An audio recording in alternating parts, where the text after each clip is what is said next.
News, the People's Channel, Britain's news channel.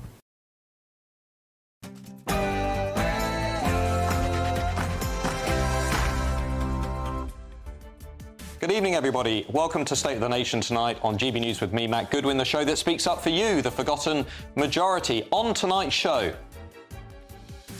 President Trump and Prime Minister Keir Starmer have met at the White House with tariffs, Ukraine and Chagos on the agenda. We're going to be speaking tonight to a former Trump advisor to get the very latest. Plus, the two leaders will be giving a press conference very shortly.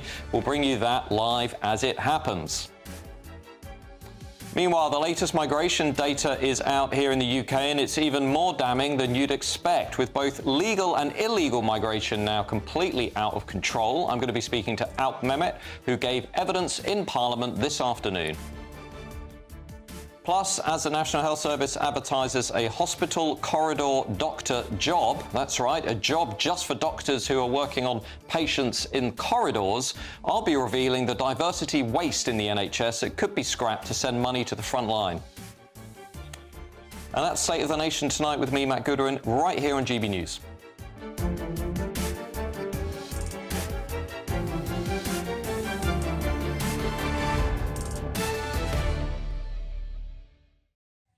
Now, I'll also be joined tonight by my panel, political commentator Alice Grant and contributing editor at Novara Media, Michael Walker. As ever, let me know your views at gbnews.com/your say and hit me up on X at GoodwinMJ. But now it's time for the News Bulletin with Sophia Wensler.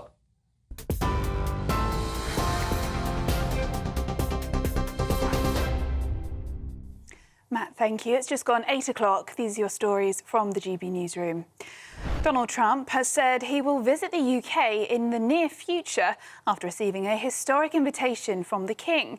Sir Keir Starmer handed the US President a letter from the monarch in the Oval Office.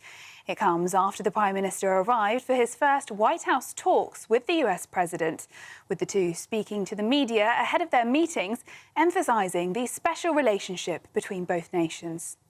Great honour to have Prime Minister Starmer in the Oval Office. It's a very special place, and he's a special man. And the United Kingdom is a wonderful country that I know very well. I'm there a lot, and I'll be going there, and we expect to see each other in the near future. We'll be announcing it, but we're going to be discussing many things today. We'll be discussing Russia-Ukraine. We'll be discussing trade and lots of other items. Mr. Trump then indicated he could back Sir Keir Starmer's Chagos Islands deal, saying, "I think we'll be inclined to go along with your country." The US President went on to say he is confident Ukraine and Russia will agree to a ceasefire deal. However, on the question of Ukraine joining NATO, Trump suggested that's not going to happen. Elsewhere, Andrew Tate and his brother Tristan have arrived in Florida after Romania lifted their travel ban. The controversial brothers also said some of their seized assets had now been returned to them by Romanian authorities, including properties and vehicles. The Trump administration reportedly pressed the Romanian government to lift travel restrictions on the brothers earlier this month, though when the US president was asked about their case today, he said he doesn't know anything about it. The controversial influencer and his sibling are facing a series of criminal charges in the country, which they both strongly deny. Speaking outside the US airport, Andrew Tate said he and his brother are largely misunderstood. Listen. We live in a democratic society where it's innocent until proven guilty, and I think my brother and I are largely misunderstood. There's a lot of opinions about us, a lot of things that go around about us on the internet. We've yet to be convicted of any crime in our lives ever. We have no criminal record anywhere on the planet ever. Our case was dismissed on the 19th of December in Romania under the Biden administration. And our prosecutor recently decided, because we have no active indictment in court, to let us go and return. This is a democratic society. It's supposed to be innocent until proven guilty, as my brother and I are. And I think it's extremely important that we stop allowing media spin, wrap-up smears, lies, or carefully constructed narratives from George Soros-funded operations trying to destroy the reputations of good people who have no intention to do anything other than follow the law. GB News can reveal the world-renowned Moorfields Eye Hospital is in crisis after a leaked letter revealed a breakdown in trust between its consultants and leadership. In a document sent to the Moorfield Board of Governors, the chair of the Consultants Committee alleged that more than half of the senior doctors have lost confidence in all aspects of the hospital's leadership. They claim there has been a culture of bullying, financial mismanagement and a lack of transparency.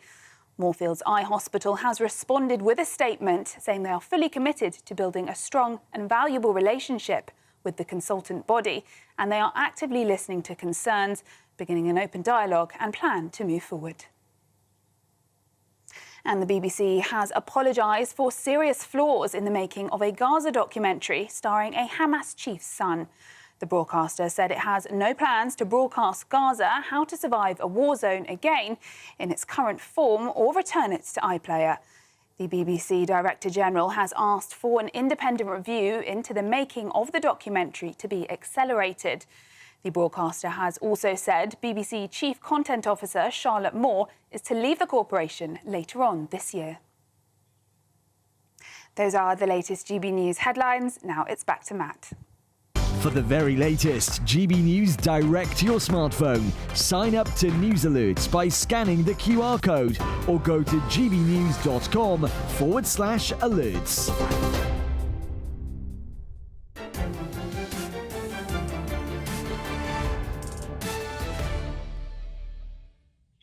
Well, welcome back to State of the Nation tonight with me, Matt Goodwin. Now, what a day so far. President Donald Trump is hosting Prime Minister Keir Starmer at the White House today. Trump has appeared to back Mr. Starmer's Chagos deal. He accepted a state visit from the King, but he refused to rule out slapping the UK with tariffs. I'm joined now by former advisor to Donald Trump, William Russell, who joins us down the line. William, what's your initial assessment of what we've heard so far from the Oval Office?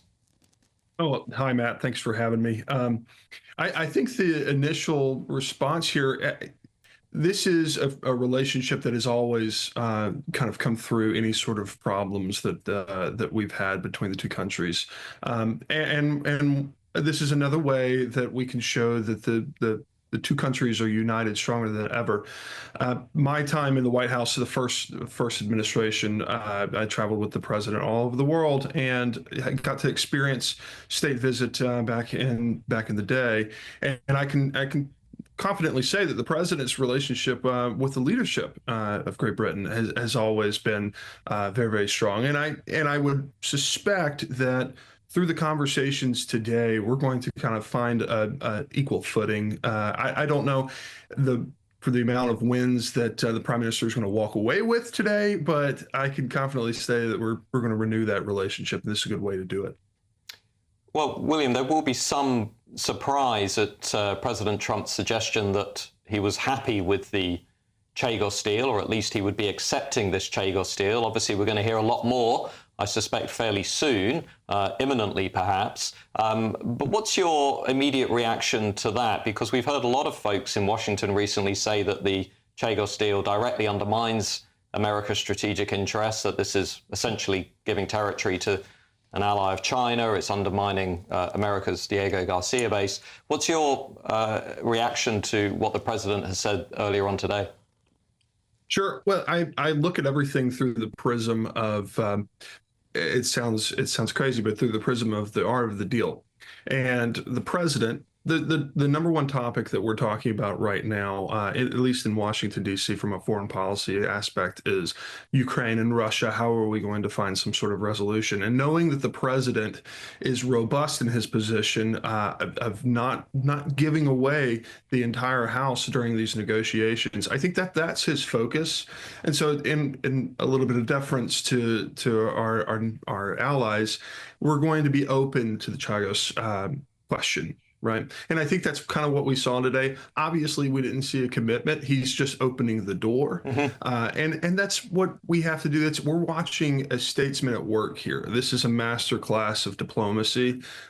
He understands the position that he's putting the Eurozone in by taking the stance that he has taken with Ukraine. And it is, by all means, from a U.S. standpoint, it is the right position for him to be taking. But we've got to be able to work together on a couple of different things. And I think that was a little bit of just a little bit of diplomacy. I don't know if that's truly where we're going to arrive. But William, we also saw diplomacy from Keir Starmer and the visiting UK team using the invitation of a state visit from the King to essentially play to Donald Trump's ego, if you like. It was, some would say, a shrewd move to get the president on side, but there's no doubt whatsoever that the president is a big fan of the royal family. He's a big fan of the royal pomp, as it were. Do you think that's gone down well? Do you think that's a good start to the negotiation? Undoubtedly, that is the right tact to take with President Trump, and again, I can attest that he truly enjoyed his time at the state visit, and there was a special relationship, and I know this has been talked about before, with the Queen and with the president, and that's something that I've always appreciated. And I've been able to see Donald Trump in rooms when the cameras are off and when he's interacting with people, very, very powerful people. And he is who he is all the time. And he's a funny guy to be around, right? And so I think that the cheekiness that he can provide from time to time, that shines through every time that we engage with anybody in London or wherever. Well, thank you, William, for joining us on this historic day in our special relationship. I'm joined now by Republicans' overseas spokesman, Nora Lee Knutson, as well as my panel political commentator, Alice Grant, and contributing editor of Navarro Media, Michael Walker. Nora, if I may, what's your initial assessment as to what you've heard so far today from President Trump? I think it should come as no surprise. He ran on a platform of peace. For 3 years, there was no peace coming into play. He's reset the button. He's gone straight to the source of the problem. He's gone to Russia. If we're going to have peace, we have to have Russia on side. And it's been a lose-lose for everybody this past 3 years, for Ukrainians, for Russians, for Europeans, for Brits, and for Americans. Do you think he still views Britain as the special relationship, as the most special of allies? I mean, we heard him today essentially say Britain was ahead of France and other countries in the list of American allies. But there's no doubt that the Brits have irritated Americans recently. We've cut down on free speech. J.D. Vance has pointed at that. We've directly challenged American interests through the Chagos deal. We've looked perhaps a bit more to Europe than we have to America when developing our allies and relationships. Do you think, is President Trump giving us the whole story as to how he really feels so far? I think there is a very special relationship between the two nations, and there always will be. And I think despite the politics, this meeting today shows that across political lines, we are united on security. The UK is going to stand by in terms of providing the security that we need with the Ukraine. And I think the U.S. will do the same as well. But they want to get what they want to get out of the Ukraine first. Yeah. Michael Walker, the special relationship is as special as it's always been. If I dare say, it sounds like you might be a little bit disappointed about how well today has gone. Early days. Donald Trump sort of saying that he's happy with the Chagos deal. That's going to upset a lot of Tories and a lot of Reform MPs, I think, because they've been hammering Labour for this. He said, actually, it's fine. You mentioned their free speech. That was obviously the attack that J.D. Vance made. I mean, we've heard what Donald Trump says when he disagrees with J.D. Vance. Vice presidential candidates don't matter. That's what he said in the campaign. So what he says seems to be what matters when it comes to American policy. And he seems pretty happy with Keir Starmer, I have to say. You couldn't really hear a single negative word uttered from his mouth in that. Although he didn't rule out tariffs on the UK. We didn't rule them out, but he didn't really suggest they were coming either. I mean, that's an economic issue, which is that we don't actually have a trade surplus with the United States. So the EU does. In a way, it shows the weakness of our economy because the EU export lots of cars to America because they're actually a bit more productive and efficient than we are. We don't actually export that much to America, so there wouldn't be much reason to slap tariffs on us. But Keir Starmer seems relaxed about tariffs. As I imagine, it doesn't seem like Donald Trump has much intention of imposing them on us. Alice, what's your reaction to what you've heard so far? We're about, I suspect, imminently to hear a lot more. So Thucydides 2,000 years ago said, a master of international relations even then, that the strong do what they will and the weak suffer what they must. Watching that conference and seeing how we were globally humiliated effectively by Trump, we were made to feel weak, small, unimportant and unable to do anything really geopolitically, whilst America, in, blatant and explicit want of the resources of natural earth metals, and minerals essentially is going to divvy up Ukraine with Trump or with Putin, and we're just going to accept this, apparently.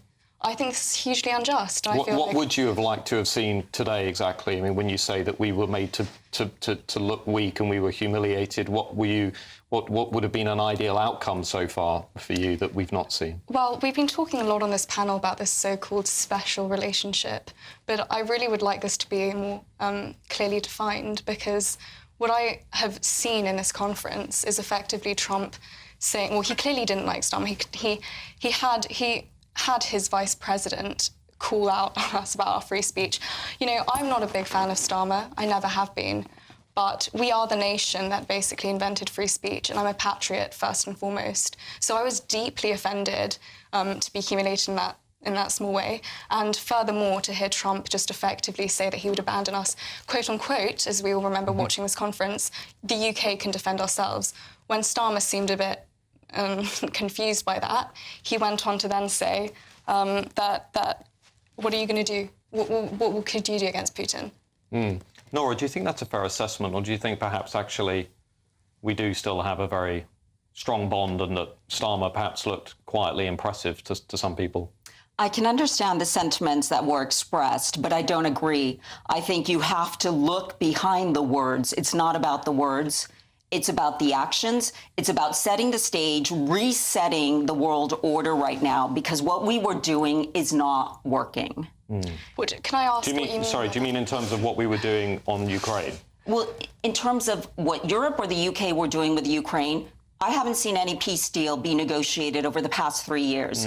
Ukrainians, Russians are dying unnecessarily. I see in my daughter's classroom, Ukrainians and Russians, none of them want this war.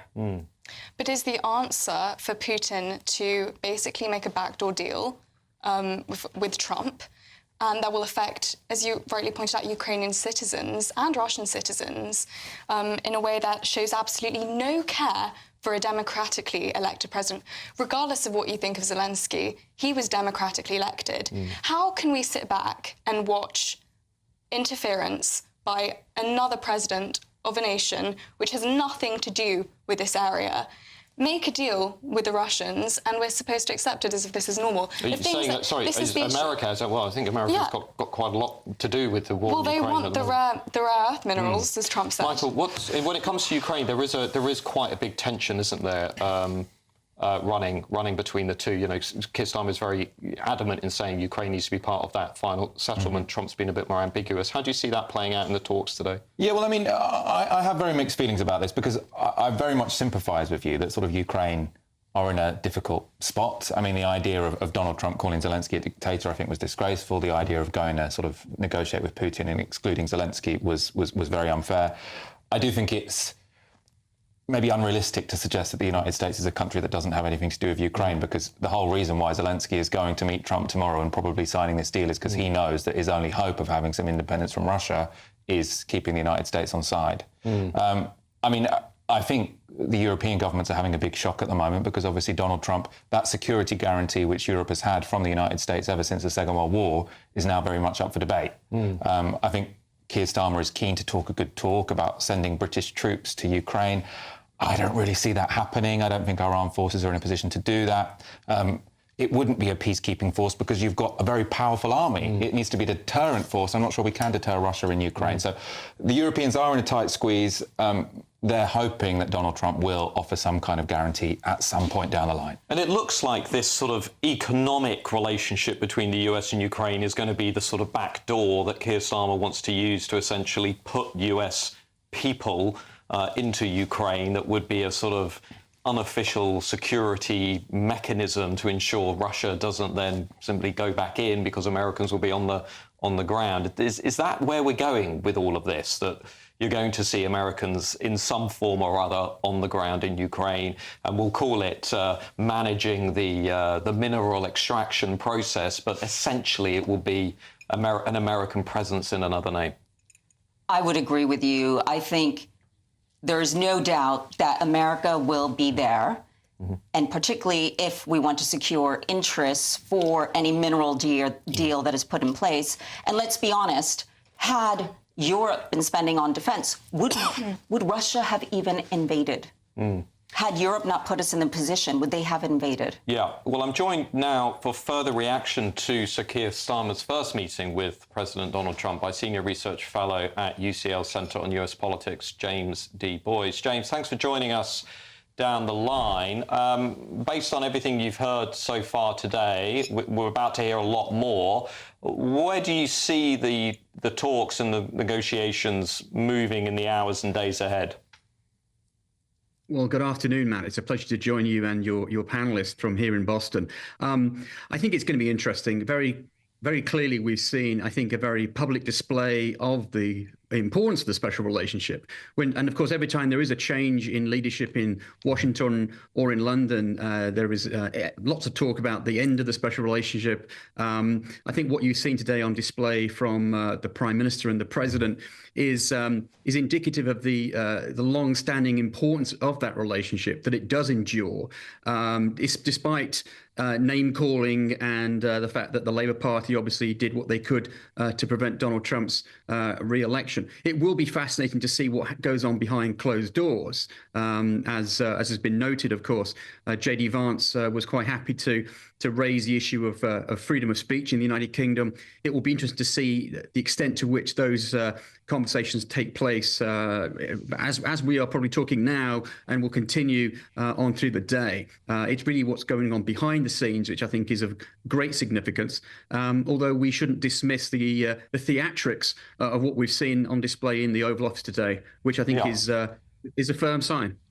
Yeah, James, it's also clear that we're going to see a lot more of President Trump here in the UK coming to visit the King and having an official state visit. So we're obviously going to see this relationship unfold and go in lots of unpredictable directions, maybe new directions. The free speech issue is one of the things that obviously came up in the Oval Office. I was quite taken aback at listening to Keir Starmer say, well, we have a proud tradition of defending free speech in the UK, given that he is overseeing the expansion of non-crime hate incidents and indeed an expanded definition of Islamophobia, which I think many people will be wondering whether that's going to be used to shut down free speech. J.D. Vance obviously picked up on that. But the other thing I thought was interesting was that Donald Trump didn't actually rule out imposing tariffs on the UK. Do you think that's something that Starmer's team would have liked to have heard today but didn't? Do you think it's actually going to evolve into something tangible?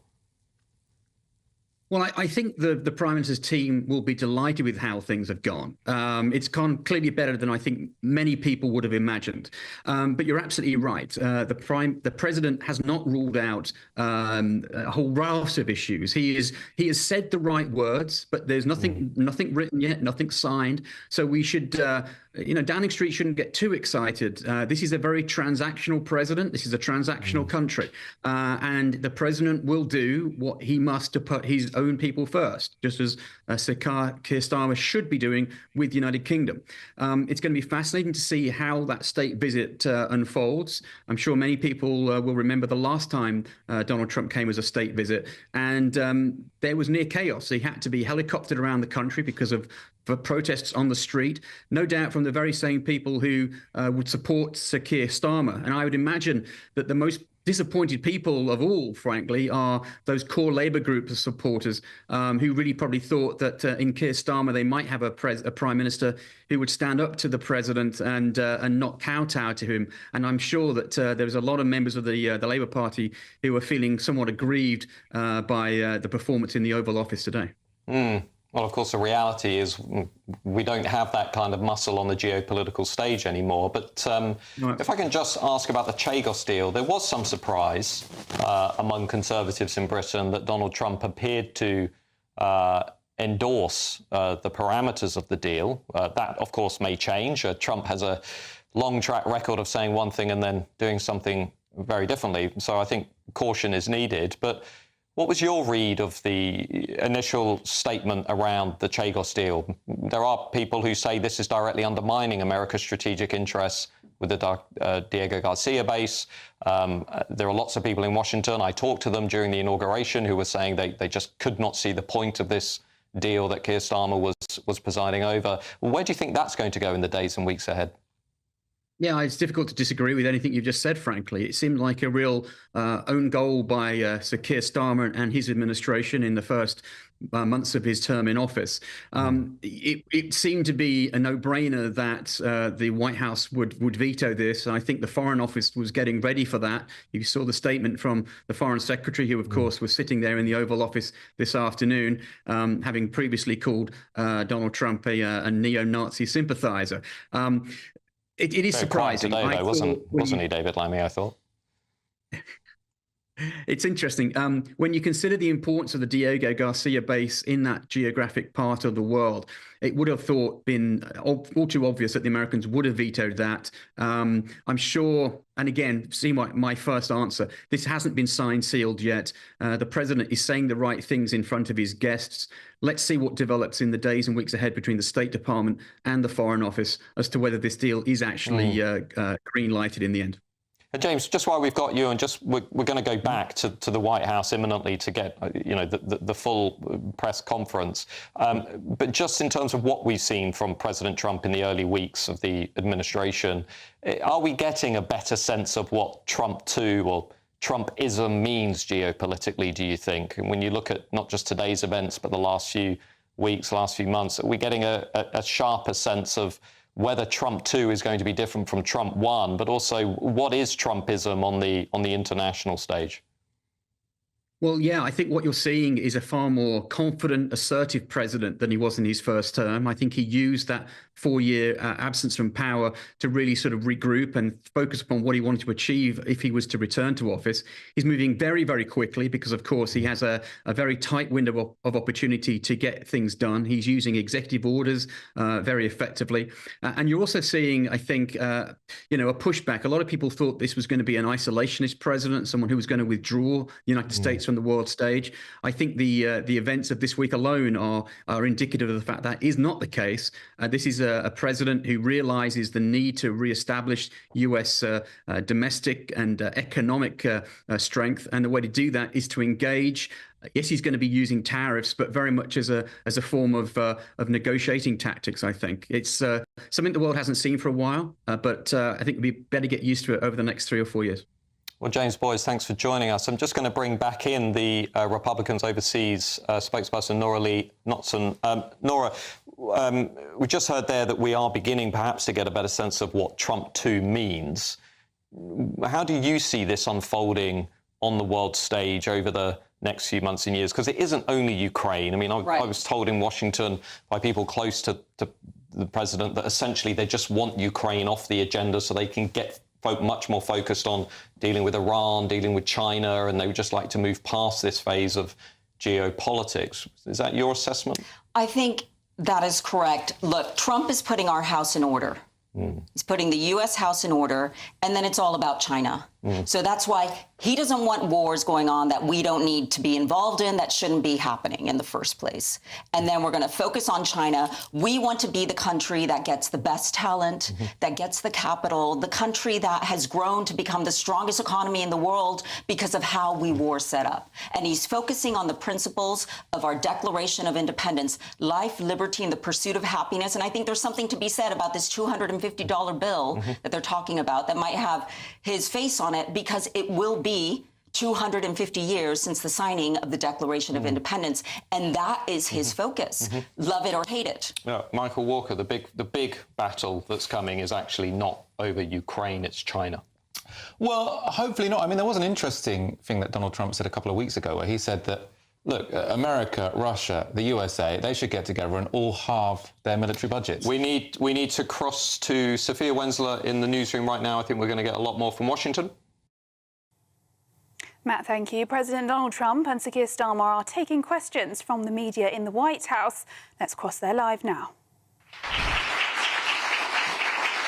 Thank you very much. Thank you very much. Great honor. Today it's my privilege to welcome the Prime Minister of a very special place, the United Kingdom, to the White House. Prime Minister Starmer, you've been terrific in our discussions. You're a very tough negotiator, however. I'm not sure I like that, but that's okay. Very, very special person. The Prime Minister and I have gotten off to an outstanding start. The U.S. and U.K. have a special relationship, very special, really like no other, passed down through the centuries. And we're going to keep it that way. We're going to keep it very strong as it is. Very importantly, I was just notified by letter from King Charles that he's extended through the Prime Minister a historic second state visit to the United Kingdom. And that's a great honor because it's never happened before. One person has never been extended that honor, and I really do call it an honor, but it's not for me, it's for our country. It's respect for our country. So I just want to thank you, and I want to thank King Charles. Thank you very much, and we accept. I don't know if the media is going to follow us. I have a feeling they might. Okay, thank you very much. Appreciate it. I'm pleased to say that the bust of one of the Prime Minister's greatest predecessors, Winston Churchill, is now back in the rightful place in the Oval Office, and we're very proud of it. Our meeting today and the various breakout sessions we had were tremendously productive. Most importantly, I provided the Prime Minister with an update on our efforts to end the bloody and horrible war in Ukraine with Russia, which would never have happened if I were president. That was not going to happen. I promise you that. After 3 years of hellacious conflict, approximately 1 million Ukrainians and Russians have been senselessly killed, but the number, I believe, is much higher than that. Countless schools, hospitals, towns, and beautiful ancient churches have been absolutely obliterated. To begin the process of ending this spiral of death, I had historic back-to-back calls with President Putin, very successful calls, I might add, and President Zelensky, and my team also spoke with the Secretary General of NATO on numerous occasions, and we're working very hard to get that war brought to an end. I think we've made a lot of progress, and I think it's moving along pretty rapidly. And I want to thank all of the people that are here that have been working on it. And we'll let you know what happens. It'll either be fairly soon or it won't be at all. In addition, this week I met with President Macron of France, as you know, and held talks with members of the G7. Tomorrow, the progress toward peace will continue when President Zelensky visits the White House. He'll be here tomorrow in the early part of the day, and we'll be signing a historic agreement that will make the United States a major partner in developing Ukraine's minerals and rare earths and oil and gases, and we have a great understanding. I think it's going to be great for Ukraine. We're going to be at the site, and we'll be digging. We'll be digging. Dig we must. A big utility in New York con us, and they used to have a sign, dig we must, and we will be digging.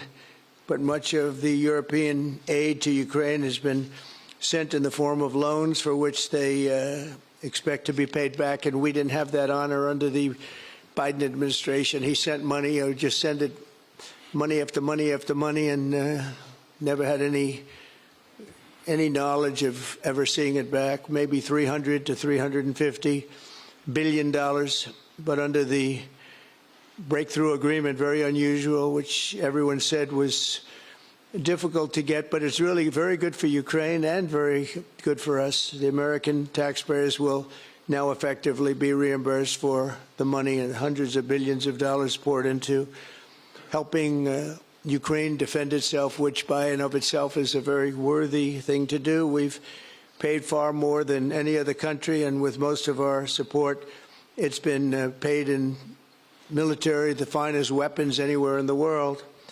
This includes vast amounts of military hardware, ammunition, and various other things that we now have to start rebuilding our own stockpiles. Additionally, the minerals agreement will provide the basis for a more sustainable future relationship between the United States and Ukraine, and thus stimulate the long-term prosperity that will help the Ukrainians rebuild their country. It's been demolished, and the ruined infrastructure. The infrastructure, as you know, is in very bad shape.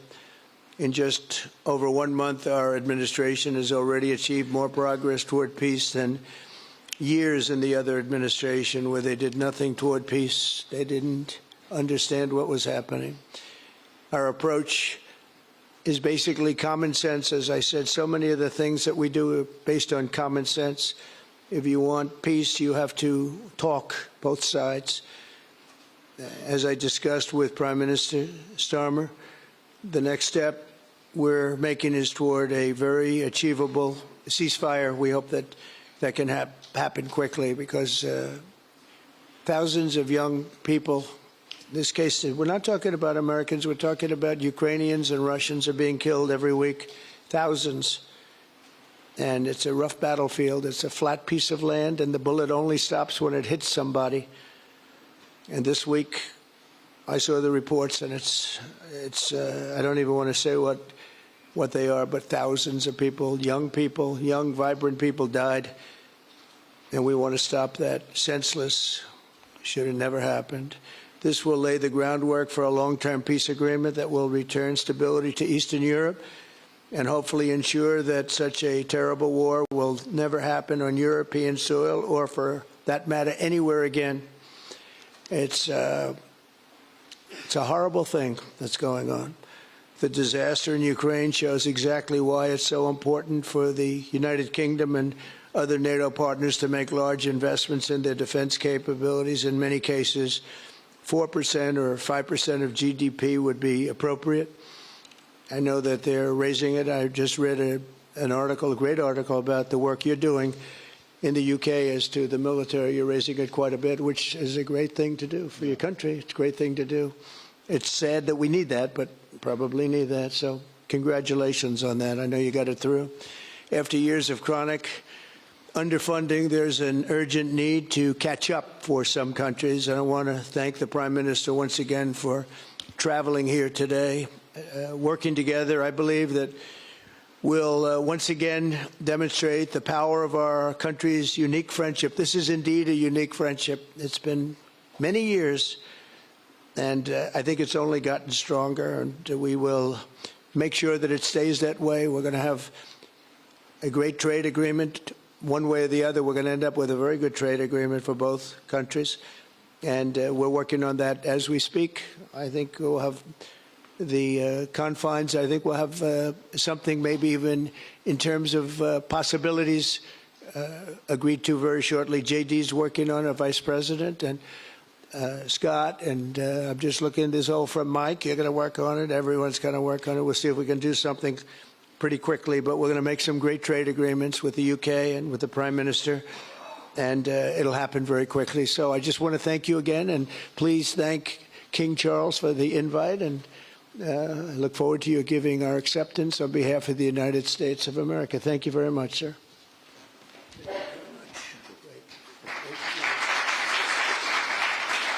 Thank you. Well, thank you very much, Mr. President. Thank you for your hospitality. Thank you for your leadership.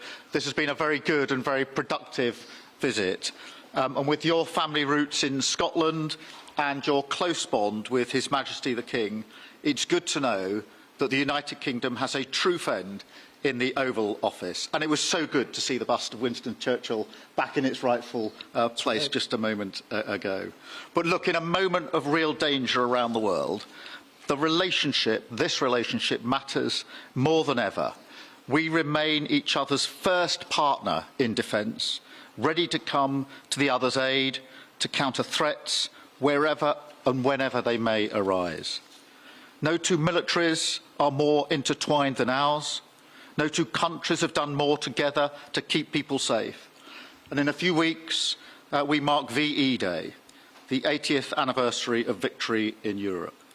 Britain and America fought side by side to make that happen. One of the greatest moments in our history. We stand side by side still today, and we're focused now on bringing an enduring end to the barbaric war in Ukraine. Mr. President, I welcome your deep and personal commitment to bring peace and to stop the killing.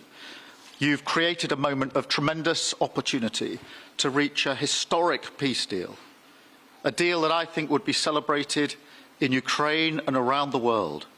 That is the prize. But we have to get it right. There's a famous slogan in the United Kingdom from after the Second World War. That is that we have to win the peace. And that's what we must do now. Because it can't be peace that rewards the aggressor or that gives encouragement to regimes like Iran. We agree history must be on the side of the peacemaker, not the invader. So the stakes, they couldn't be higher. And we're determined to work together to deliver a good deal. We've discussed a plan today to reach a peace that is tough and fair, that Ukraine will help shape, that's backed by strength, to stop Putin coming back for more.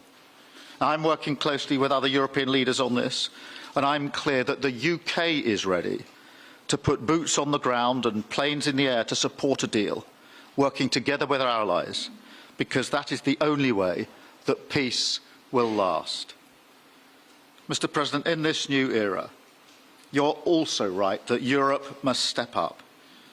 And let me tell you now, I see the growing threats we face, and so the UK is all in.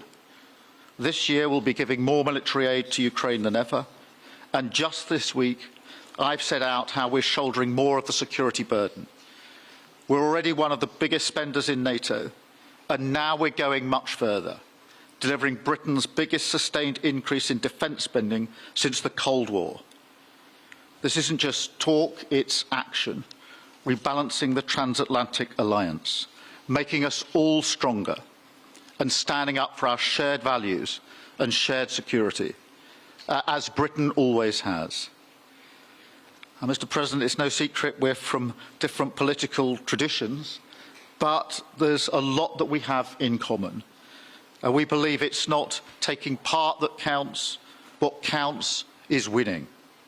If you don't win, you don't deliver.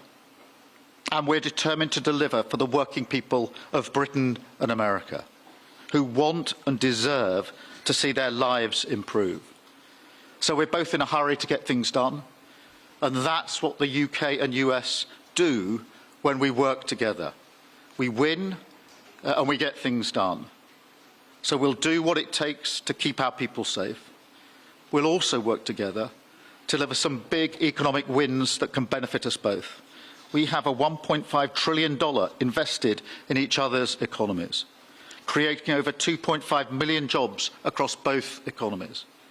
Our trading relationship is not just strong, it's fair, balanced and reciprocal.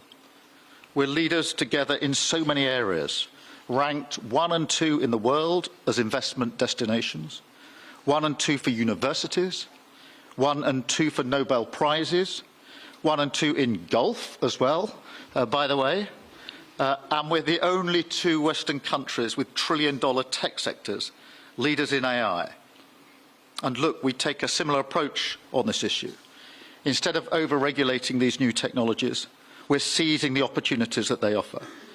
So we've decided today to go further, to begin work on a new economic deal with advanced technology at its core. Look, our 2 nations together shaped the great technological innovations of the last century. We have a chance now to do the same for the 21st century. I mean, artificial intelligence could cure cancer. That could be a moonshot for our age. And that's how we'll keep delivering for our people. There are so many opportunities. Keep our nation strong and fulfill the promise of greatness that has always defined this relationship. Finally, to underline the importance of this bond. It was my privilege and honour to bring a letter with me today from His Majesty the King, not only sending his best wishes, but also inviting the President and the First Lady to make a state visit to the United Kingdom. An unprecedented second state visit. This has never happened before. It's so incredible, it will be historic. And I'm delighted that I can go back to His Majesty the King and tell him that President Trump has accepted the invitation. So thank you. Our teams will now work together to set a date, and we look forward to welcome you in the United Kingdom. Thank you once again. Thank you very much. What a beautiful accent. I would have been president 20 years ago if I had that accent. Thank you very much. Okay, let's see here. Go ahead, please. Thank you, Mr. President. Earlier today, you told me that you believe that foreign countries pay tariffs, but Americans who are concerned about higher prices believe, as most people do, that they're paid by consumers and importers when they import things into this country. Can you explain how you came to this belief that foreign governments are paying tariffs? And for the Prime Minister, did you discuss with President Trump his repeated statements of desire to annex Canada?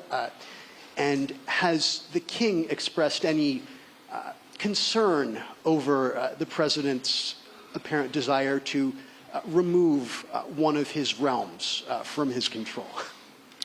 So I'll go ahead. The first part, the tariffs are necessary because we've been treated very unfairly by many, many countries, including our friends, friend and foe.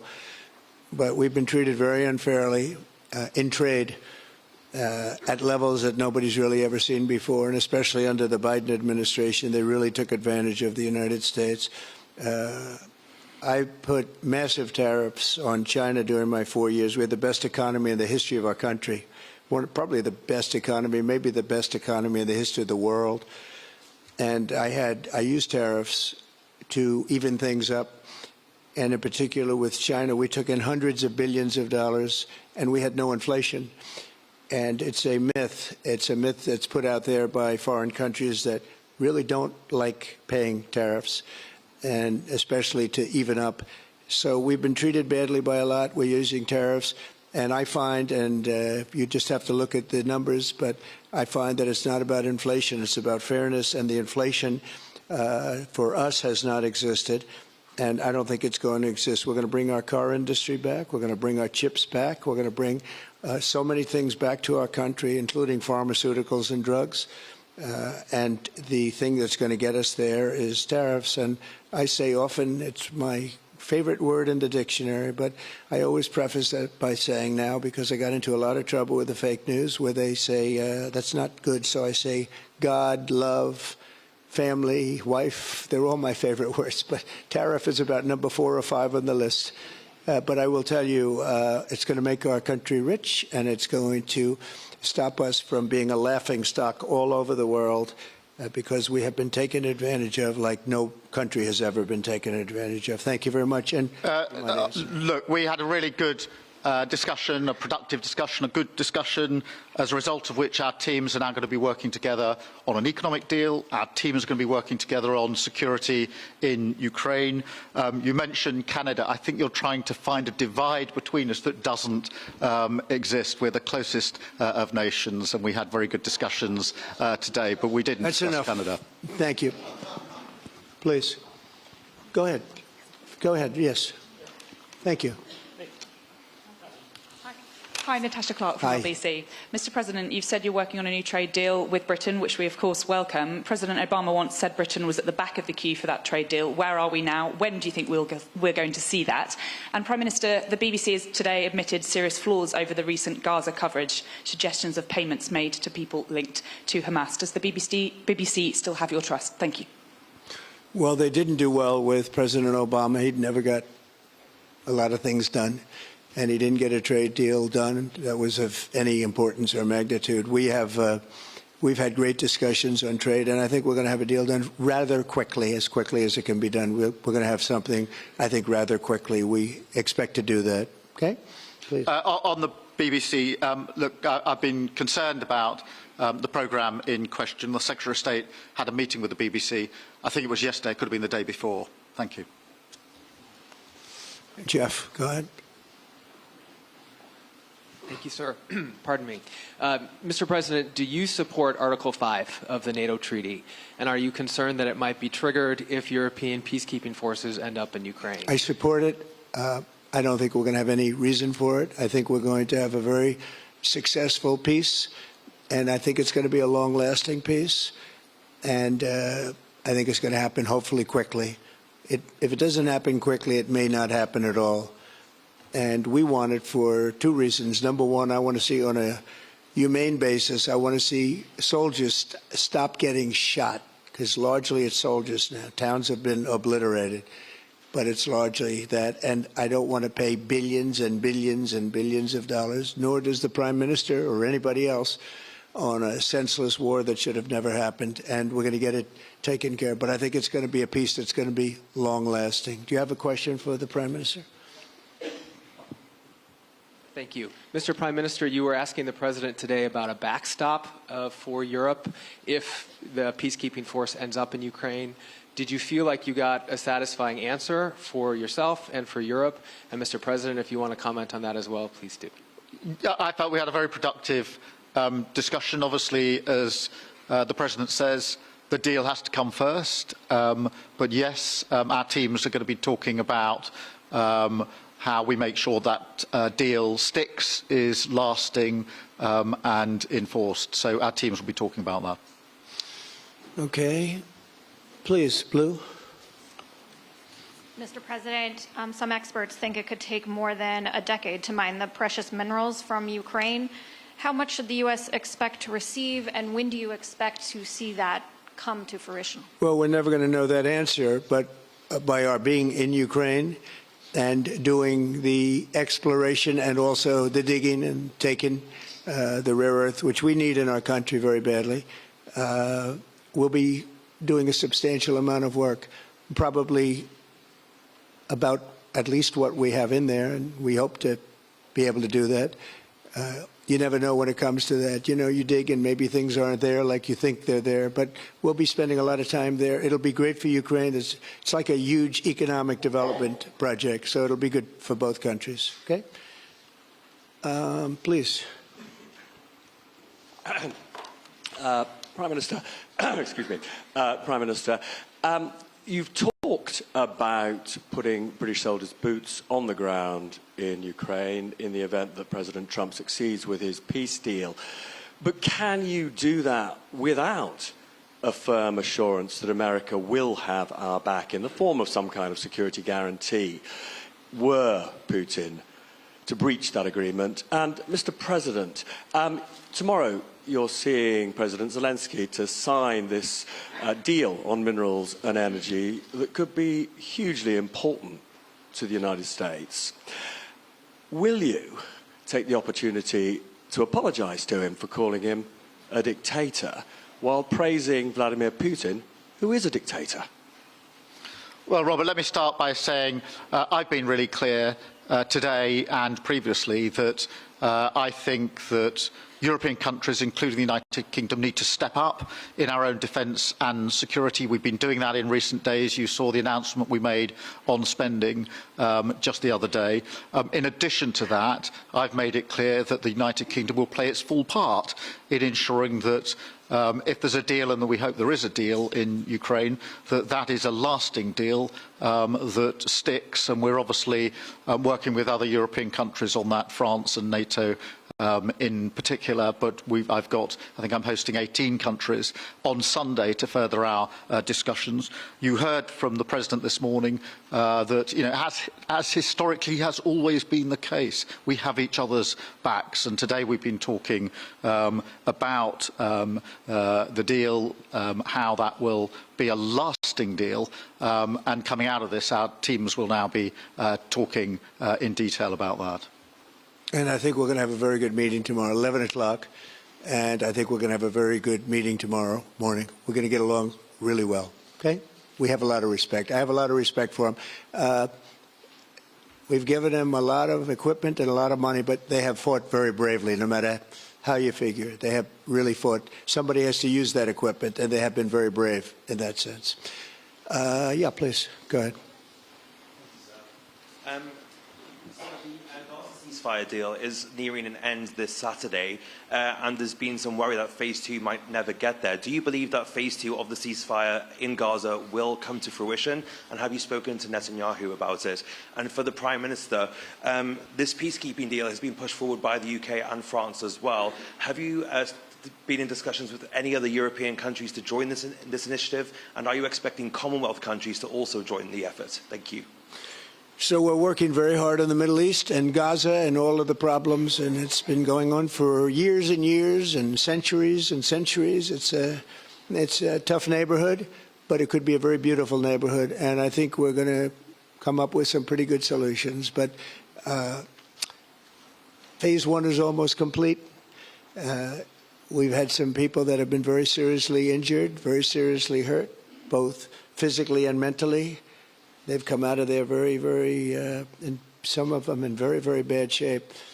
It's shocking. Many young people aren't in bad shape. Young people are strong, healthy. They don't die. People have come out dead, young people and old people. It's a rough situation, but I think we're going to make it much better, and I think that we've had a huge impact on that since we've been in just the 4 weeks. I think we've had a huge impact on Gaza, the Middle East, and we have some pretty good talks going on concerning lots of other people that are going to make it better. So we'll see what happens. Nobody really knows, but we'll see what happens. But I think we've had a very positive impact.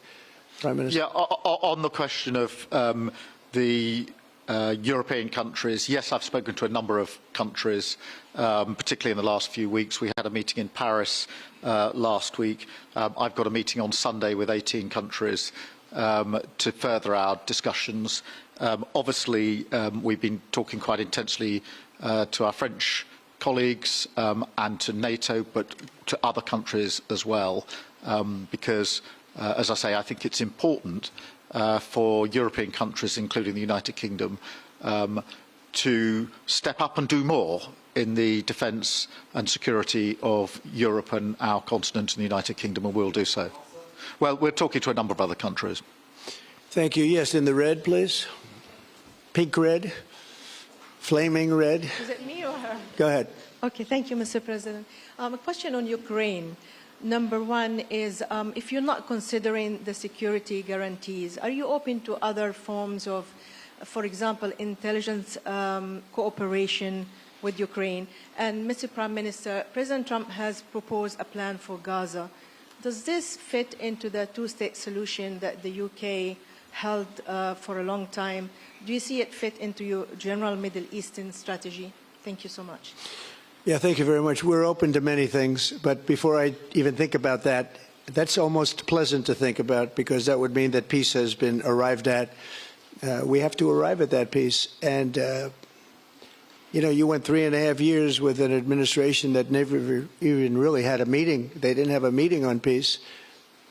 And there was no prospect of peace. I think, frankly, Russia wanted to go through the whole long deal. I don't think they do anymore. I don't think they do. We had a very big impact on that whole situation. But I don't like talking about phase two until I get phase one. Phase one is I have to make peace. And we have to get Russia to agree. We have to get Ukraine to agree. And I think we will. I think we've come a long way. I believe we're going to get it done. I wouldn't say that if I didn't think so. And I think it will be very important, very historic, and we're going to save a lot of lives. On the question of Gaza, the last few weeks of the ceasefire have been very impactful. And for me, there are two images that I remember more than any other. The first is Emily Damari, who is British, being reunited with her mother. You may remember she had her fingers missing after what she endured. That was an incredible moment. I'd spent a lot of time with her mother whilst she was held captive, and her mother went through absolute torture. The other image was thousands of Palestinians marching through rubble, trying to return to their communities and their homes. So we have to do everything we can to ensure that the ceasefire continues, so that more hostages can be returned, so that aid can be brought in that's desperately needed. We need to allow Palestinians to return and to rebuild their lives, and we must all support them in doing that. And yes, I believe that the two-state solution is ultimately the only way for a lasting peace in the region. And think of that. She came home with her fingers and part of her hand blown off. That's terrible. How bad does it get? And we had others that came home in much worse shape than that. Yeah. It's a terrible situation. Please, yes. Thank you. Mr. President, did our Prime Minister persuade you not to put tariffs on the UK? And if I may, Prime Minister, do you think that Vladimir Putin is a man who will keep his word? Thanks. He tried. He was working hard, I'll tell you that. He earned whatever the hell they pay him over there. But he tried. I think there's a very good chance that in the case of these two great friendly countries, I think we could very well end up with a real trade deal where the tariffs wouldn't be necessary.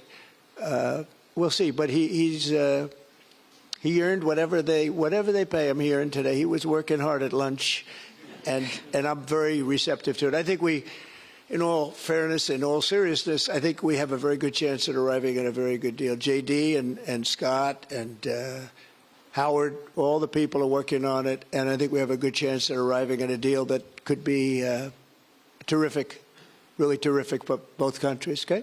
Thank you. On the second part of the question, I think my views on Putin are pretty well rehearsed and pretty well known, and my concern is that if there's a deal, and I hope there is a deal, that it must be a lasting deal, that it's not a temporary measure, and that is why I think it's really important that Putin knows that this deal, a historic deal, which I very much hope comes about, is there, and it's a lasting deal, and that we're able to deal with any inclination he has to go again or go further. I think we'll have two deals. I think we'll have a deal on ending the war, and I think we're going to end up with a great trade deal with you. And it's an honor to be with you, and I want to thank everybody very much. Thank you very much. Thank you. Thank you very much. Thank you. Well, good evening, everybody. It's Patrick Christie's here. It's a slightly unusual start to Patrick Christie's tonight, but what you have just seen there has been quite an epic day in Washington between Prime Minister Keir Starmer and President Donald Trump. Finishing on a real high note there, it must be said. Trump saying he thinks we can get two deals over the line. One, a lasting peace in Ukraine. The second being a very, very good trade deal, as he says, between us and the US. He was saying that there might not be a need for tariffs at all, and that Keir Starmer was working very hard over lunch. And I think the quote there was, he's earned whatever the hell you pay him over there, which you might be surprised to learn is not actually that much. But anyway, so there we go. I mean, there's been a heck of a lot to get stuck into. I think it's probably good at this point to just take an overview with my wonderful panel. We've got former Conservative MP Anna Firth, we've got Tory peer Lord Bailey and ex-Labour Party advisor Matthew Larser. Anna, I'll start with you. Your general feelings about how the day has gone, really, there. Certainly ending on a high with that trade deal announcement. No, I mean, I think it's fair to say it's gone really as well as it could have gone. It'd be lovely to have heard Trump actually say we were definitely going to get that trade deal, but the mood music, the body language has been very, very positive. And let's face it, I mean, this is a very big Brexit dividend because he's able to carve us out. He's got a big soft spot for us anyway, but he's able to do that deal with us in a way which he can't do with the EU. And you know, that is extremely... There were two things I wanted to see from today. One was the trade deal, and we're on our way. And two was to see them working together to secure that peace in Ukraine. And we haven't quite got there with that, but the mood music is positive, and I think that's very important. Yeah, Sean, your views. I mean, there are a couple of quite funny moments for me. We are going to be doing a bit of a blow-by-blow later on. Some fantastic clips are coming out. You know, Donald Trump there initially complimenting Keir Starmer on his suit, which I think was a not so thinly veiled dig at the Lord Alley scandal. Also referencing Churchill, saying it's great that the bust of Churchill is behind me here. Starmer, then, the brass neck on the guy, coming out and saying, oh, it's so nice to see Churchill in his rightful spot. Starmer removed the Churchill portraits from Parliament when he came in. But in the round, it was a very cordial, very matey, chummy meeting. There's a few things to be said. Firstly, those little digs show you just how much attention they are paying to Britain. And months ago on your sofa, I said I thought it was a liberty that the Labour Party went to America and campaigned against Trump. They shouldn't be campaigning against any national leader anywhere. And he has been very statesmanlike. People like to denigrate Trump and treat him like he's a child and he's petulant. And look, there's been moments. But today he behaved very, very well, because these are people who campaigned campaigned against him and he didn't hold it against them. And I think that's important as well. And if we switch on to the trade deal, this is a Brexit dividend because let's be very clear, one of the big points of contention is the car industry, of which we have little to none. And if we were in Europe, we would be now having to face that lumpy situation because lots of European cars go into the States with low tariffs, but when cars come this way, they get very high tariffs, and Trump's had enough. He's going to deal with that. And it means that we can deal in a very different arena because most of our trade in them is services, etc., etc. And I think that's very, very important. The last thing to say is, as well, Trump sort of embarrassed all of the European leaders because the thing he did, he tried to end the Ukraine war. Now, you may not agree with his tactics, but for all of the activity, none of the European leaders tried to end the war. And Trump doing that sent a message that, yes, you may not like me, yes, you have disrespected me, but I am now doing your jobs. And for those, I think Keir Starmer has done very well today. I will say that. He's done very, very well. He's marching us back into the middle of the conversation. Yeah, absolutely. Well, look, we've got a huge amount of clips to go to very, very shortly. But, Matthew, I'll put it to you. The left have changed their tune on a Trump state visit, haven't they? There you are, Keir Starmer, the man who used to want to abolish the monarchy, by the way, handing Trump a piece of paper from the King, saying, please come on over to Britain for an unprecedented second trip. David Lammy was with him. David Lammy on record saying he'd take to the streets if Trump ever came again.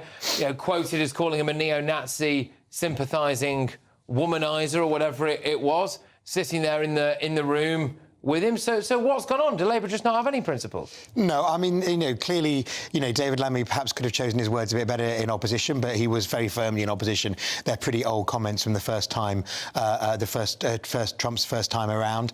I don't think Keir's ever said that he shouldn't come for a second state visit. He is the president of our... He wouldn't have him round for dinner. Well, the King's going to have that upper pleasure rather than Sir Keir, and you get rather better catering at Buckingham Palace or Windsor Castle than you do at Number 10. So, look, I think that Keir's played a blinder today, as I think Lord Mandelson did yesterday, the reception, which got things off to a very good start, where Keir gave perhaps his most relaxed speech that I've ever heard him give. So